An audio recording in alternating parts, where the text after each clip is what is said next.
तो चलिए शुरू करते हैं आज के इस नए वीडियो में। ये वीडियो क्लास 12 के विद्यार्थियों के लिए है, क्लास 12 के विद्यार्थियों के लिए हैं जो इस बार 12 का बोर्ड एग्ज़ाम देने वाले हैं।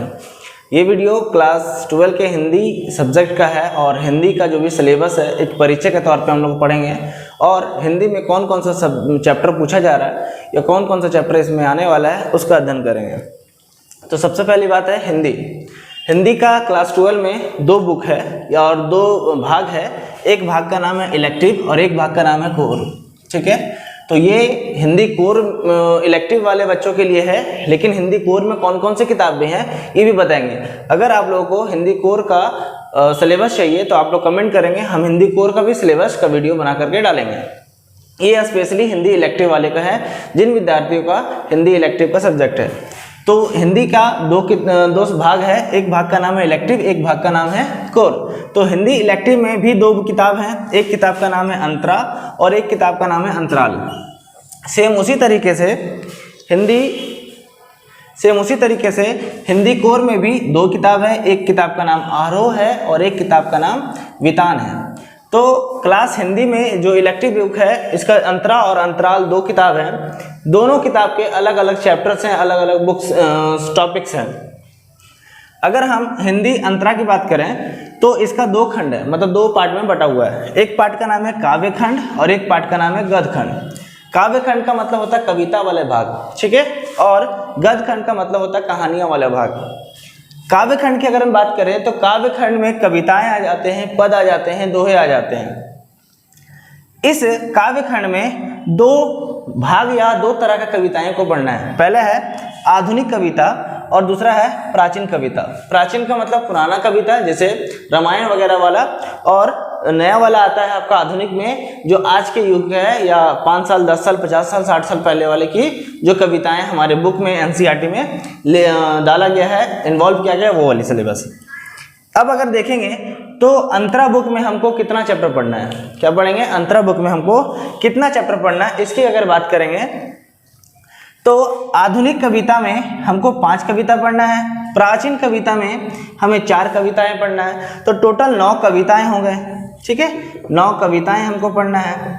और अगर हम कहानी गद्य खंड में देखेंगे तो टोटल 8 चैप्टर पढ़ना है और 8 और 9 चैप्टर को मिला देंगे तो आता है 17 चैप्टर। तो 17 चैप्टर हमको क्लास हिंदी इलेक्टिव के, क्लास 12 के हिंदी इलेक्टिव के अंतरा बुक से पढ़ना है। ठीक है, अगर हम हिंदी इलेक्टिव का दूसरा बुक अंतराल की बात करें तो अंतराल में इस वर्ष हमको 3 पार्ट पढ़ना है या 3 चैप्टर पढ़ना है। तो 17 चैप्टर अंतरा बुक से और 3 चैप्टर अंतराल बुक से पढ़ना है। तो इस हिसाब से क्लास 12 का हिंदी इलेक्टिव में 20 चैप्टर हमको पढ़ना है। ठीक है, 20 चैप्टर पढ़ना है और 20 चैप्टर में कविताएं और कहानियां दोनों आएंगे।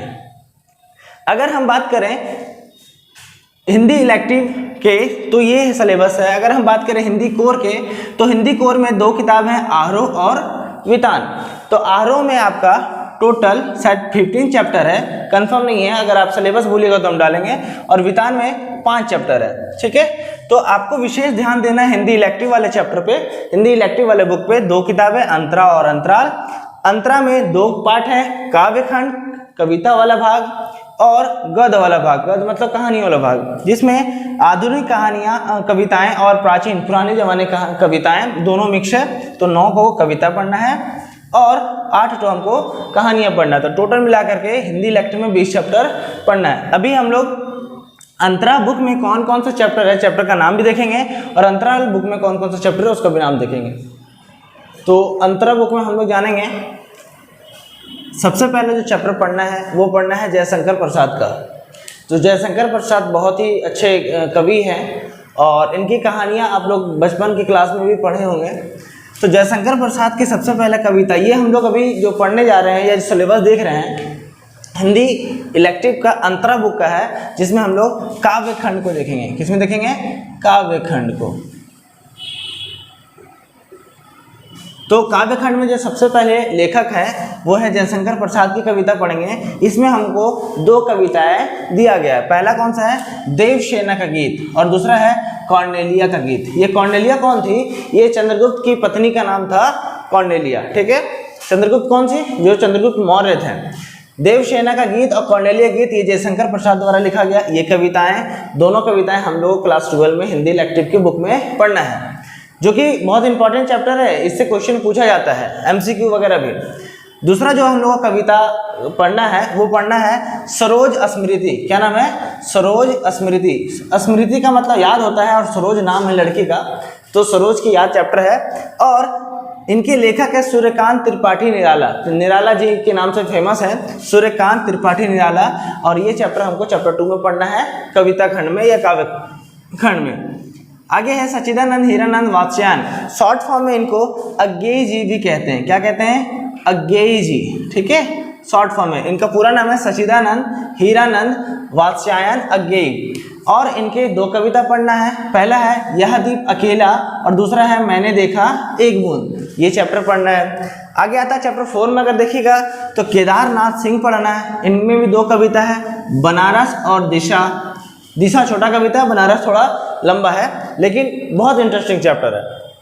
आगे आता है चैप्टर 5 रघुवीर सहाय, ठीक है। और इनके भी 2 कविताएं पढ़ने हैं, वसंत आया तोड़ो। तो कविताएं में हम लोग को लगभग चैप्टर में 2-2 कविताएं पढ़ने हैं। तुलसीदास। अब यहाँ से अगर आप नोटिस करिएगा तो ये जो चैप्टर 1 to लेकर के 5 है ये हमारा आधुनिक कविताएं हैं, और चैप्टर 6 से लेकर के चैप्टर 9 तक जो है प्राचीन कविताएं हैं, ठीक है।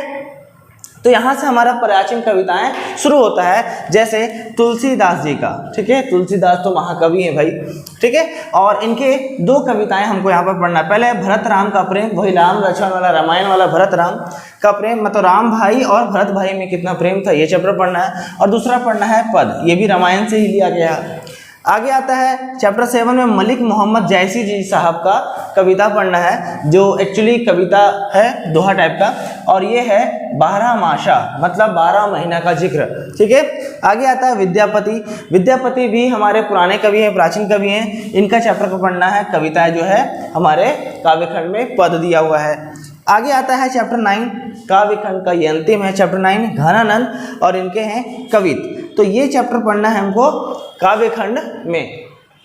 अंतरा बुक का काव्यखंड के बाद हम लोग गद्यखंड में आ गए हैं, और गद्यखंड में जो पहला चैप्टर है, आई मीन चैप्टर 10 जो होगा वो आपका हो जाता है प्रेम रामचंद्र शुक्ल। क्या नाम है लेखक का? रामचंद्र शुक्ल। और इनकी जो लेख कहानियाँ हैं वो है प्रेम घन की छाया स्मृति। क्या है? प्रेम घन की छाया स्मृति। ये प्रेम घन जो है एक हिंदू भारतेंदु हरिश्चंद्र जो थे उनके प्रमुख कवि, मतलब उनकी जो मंडली है उनके प्रमुख कवि का नाम था प्रेमघन। इनका पूरा नाम था उपाध्याय बद्रीनारायण चौधरी। अगला आता है जो चैप्टर 11 है वो पंडित चंद्रधर शर्मा गुलेरी है, लेखक का नाम है। और उनकी जो कहानियां हैं वह है सुमरिनी के मन के। इसमें 3 निबंध दिए गए हैं। पहला निबंध है आपका बालक बच गया, दूसरा है घड़ी साजी, और तीसरा है ढेले चुन लो। इंटरेस्टिंग है। आगे जो चैप्टर का नाम है वो है समधिया, और उनके लेखक है फणीश्वर नाथ रेणु।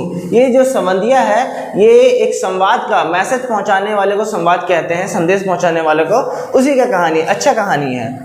आगे आता है भीष्म साहनी। इस कहानी का भीष्म साहनी अच्छे कवि हैं और फेमस भी हैं, पहले फेमस भी हैं। और ऐसा नहीं कि नॉर्मल ये जितनी भी कविताएं पढ़ रहे हैं, कहानियां पढ़ रहे हैं, लेखक का नाम पढ़ रहे हैं, सब इम्पॉर्टेंट है। इनकी कहानियां बचपन के छोटे छोटे क्लास में या फिर किताबों में आपको हिंदी में दिख जाएगा, नॉर्मल है ये सब, ठीक है, कोई दिक्कत नहीं होना चाहिए, इंपॉर्टेंट है। और इन सब की कवि जो है वो भी बहुत इंपॉर्टेंट के कहानियाँ हम लोग पढ़ते आए हैं शुरू से। तो भीष्म साहनी जी का जो कहानियां हैं उसमें 3 आदमी के बारे में पढ़ना है। एक गांधी जी के बारे में, नेहरू जी के बारे में, और यासर अराफात जी के बारे में। ये कौन थे? एक फिलिस्तीनी थे, ठीक है, ट्यूनीशिया के रहने वाले थे। आगे आता है नेक्स्ट चैप्टर जो है असगर वजाहत जी का। असगर वजाहत जी लेखक का नाम है, और इनमें हमको शेर, पहचान, 4 हाथ और साझा के बारे में पढ़ना है, ठीक है। साझा जानते होंगे आप लोग किसको कहते हैं? साझा का मतलब होता है मिलजुल कर खेती करना, एक आदमी खेत है, एक आदमी किसान है, दोनों मिल करके और खेती होगा, जो भी फसल होगा आधा आधा बांट लिया जाता है, उसको कहते हैं साझा। अगला जो चैप्टर है वो निर्मल वर्मा जी का है। निर्मल वर्मा लेखक का नाम है और कहानी का नाम है जहाँ कोई वापसी नहीं। ठीक है, आगे आता है ममता कालिया का। ममता कालिया ये बहुत अच्छा चैप्टर है। दूसरा देवदास, ये आज के जनरेशन के लिए है। एक पहला देवदास था हमारा शाहरुख खान ऐश्वर्या राय का, और ये जो है ममता कालिया दूसरा देवदास। ठीक है, अगला जो चैप्टर है हजारी प्रसाद द्विवेदी जी का है, कुटज। ठीक है, कुटज चैप्टर का नाम है। तो ये हो गया हमारा अंतरा बुक का पूरा चैप्टर। 17 चैप्टर हम बताए थे, वो खत्म हो गया गद्यखंड और काव्यखंड मिला के। अभी आपको दूसरा बुक पढ़ना है। दूसरा बुक में है अंतराल। क्या नाम है? अंतराल। अब अंतराल बुक में अगर आप देखिएगा तो इसमें मात्र 3 चैप्टर पढ़ने को है। पहला है प्रेमचंद जी का, वही प्रेमचंद जी, मुंशी प्रेमचंद जी का। ठीक है, और इनकी जो कहानियां हैं सूरदास की झोपड़ी, बहुत अच्छा है। और इन तीनों चैप्टर से बहुत सारा क्वेश्चन पूछा जाता है। ये इसमें एक भी ऐसा चैप्टर नहीं है जिससे क्वेश्चन एग्जाम में नहीं पूछता क्लास 12 में, जैक एनसीईआरटी वाले सिलेबस से। ठीक है, जिस भी विद्यार्थी का जैक फॉलो होता है या फॉलो करते हैं या एनसीईआरटी फॉलो करते हैं, उनके लिए इंपॉर्टेंट है, ध्यान रखिएगा। तो प्रेमचंद जी का जो कहानियां है वो सूरदास की झोपड़ी पढ़ना है। दूसरा जो चैप्टर है विश्वनाथ त्रिपाठी। ठीक है, ये अंतराल बुक का पढ़ रहे हैं, विश्वनाथ त्रिपाठी, और इनकी जो कहानियां हैं विस्कोहर की माटी। विस्कोहर जगह का नाम है, वहाँ की मिट्टी के बारे में बताते हैं, उनके उस एक गाँव के बारे में बताते हैं। आगे है प्रभास जोशी। प्रभास जोशी जो लेखक हैं, उनकी जो कहानियाँ इस चैप्टर में पढ़ना है, उनका नाम है अपना मालवा खाऊ उजाड़ू सभ्यता में। तो ये हो गया आपका गद्यखंड, काव्यखंड, अंतराल का पूरा चैप्टर। इसके अलावा अगर आप जैक में पढ़ते हैं, झारखंड बोर्ड से हैं, तो इस हिंदी में एक चैप्टर, एक बुक और पढ़ना है जिसका नाम है अभिव्यक्ति